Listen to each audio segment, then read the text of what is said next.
Tragedy. While Vice President Mike Pence railed against ISIS-linked terrorism, a shocking new expose by longtime investigative journalist Alan Nairn has revealed backers of Donald Trump in Indonesia have joined army officers and a vigilante street movement linked to ISIS in an attempt to oust Indonesia's democratically elected president. Writing in The Intercept, Nairn reveals Indonesians involved in the coup attempt include a corporate lawyer working for the mining company Freeport-McMoran, which is controlled by Trump advisor Carl Icahn. Video has even emerged showing the lawyer at a ceremony where men are swearing allegiance to ISIS. According to Alan Nairn, two of the other most prominent supporters of the coup are close associates of Donald Trump: Fadli Zon, the vice speaker of the Indonesian House of Representatives, and Haritano, Trump's primary Indonesian business partner, who's building two Trump resorts, one in Bali and one outside Jakarta.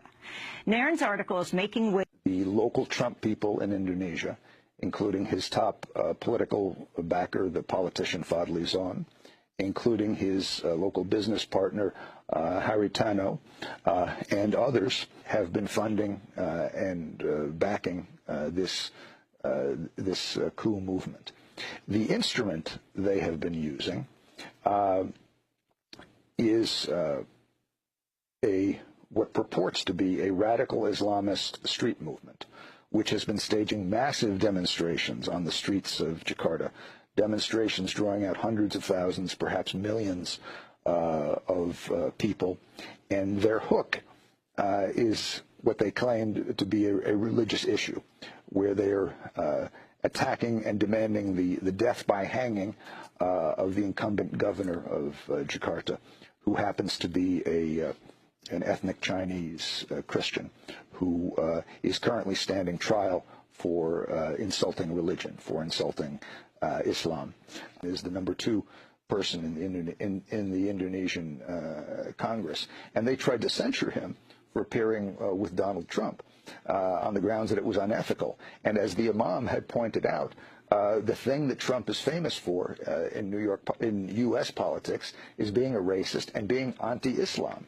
And this was especially sharp and ironic because PraBacok and Fadli Zon have used as their main political tactic attacking any of their opponents on the grounds that their opponents are, 1, anti-Islam, not as Islamic as they are, and 2, tools of foreigners.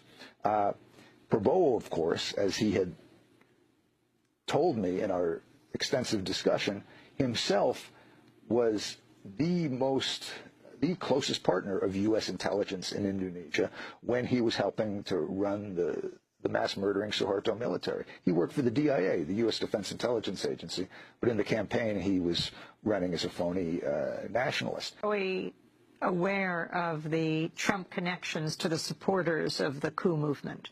That's a good question. I don't know. I don't know when this will air, but as we are speaking, as this is being recorded, next week, on a Wednesday, the Jakarta gubernatorial election is due to happen. That's when it will be decided whether the governor, who is the kind of pretext for this street movement, will be voted in or voted out this is April 19th. As governor, yes. And the day after the scheduled gubernatorial election, Vice President Mike Pence is due to arrive in Indonesia for 2 days and to meet with President Jokowi. Now, one interesting aspect of this is where does the U.S. stand on all of this?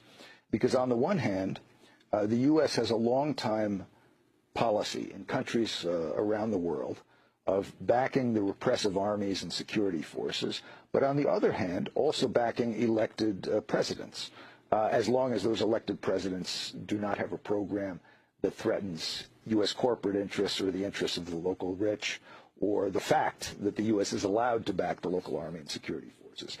Barring that, the U.S. is all for local elected presidents. So in accord with that historic worldwide policy, the U.S. has up to this moment, as far as I know, up until at least recently, been backing Jokowi against the coup movement. But it's Trump's local people who have been helping to push the coup movement. Now, I don't know whether this question has come to the attention of President Trump himself. It could come to his attention through his business partner, Harry Tano, through his main Indonesian political partner, Fadli Zon, through his other business partner, Setya Novanto, who's a famously corrupt politician, or it could come to his attention through Carl Icahn, who is close to Trump, is his deregulation advisor from the White House, and who is the controlling shareholder of Freeport-McMoRan, the oil and the mining giant of copper and gold, which has been ravaging West Papua, taking their gold and copper, but which, and this is quite significant, recently has been under challenge from the Jokowi government. For years, Freeport-McMoRan has had a free ride in Indonesia. As long as they paid off General Suharto and his cronies, as long as they paid off the army, various bureaucrats, they were able to do whatever they want. They were able to just strip the mountains of West Papua, turn the rivers indescribable primary colors from their pollution, knock off their dissident workers when necessary. They were able to do anything. But now, just in the past year and a half or so, they have been under challenge from the Jokowi government, which is demanding a renegotiation of the contract between the Indonesian government and Freeport-McMoRan, and which has been restricting Freeport's copper exports. So this is creating a problem for Icahn, a serious economic problem for Carl Icahn. As this conflict between the Jokowi government and Icahn's Freeport has been going on, the local lawyer for Icahn's Freeport has been helping to lead the coup movement to oust Jokowi. Now, I don't know how much Trump knows about this, but I know there's some question among some officials in Indonesia as to, in the end, which side will the U.S. come down on. Will it continue the traditional U.S. policy of wanting to keep an elected president in for kind of stability purposes and front purposes, or might it align with Trump's personal and business connections on the other side who are backing the coup? Investigative journalist Alan Nairn will link to his piece at The Intercept. Tune in tomorrow for our coverage of the March for Science in Washington. And on Sunday, I'll be speaking at Princeton University. Special thanks to Sam Alcoff and Mike Burke. I'm Amy Goodman. Thanks for joining us.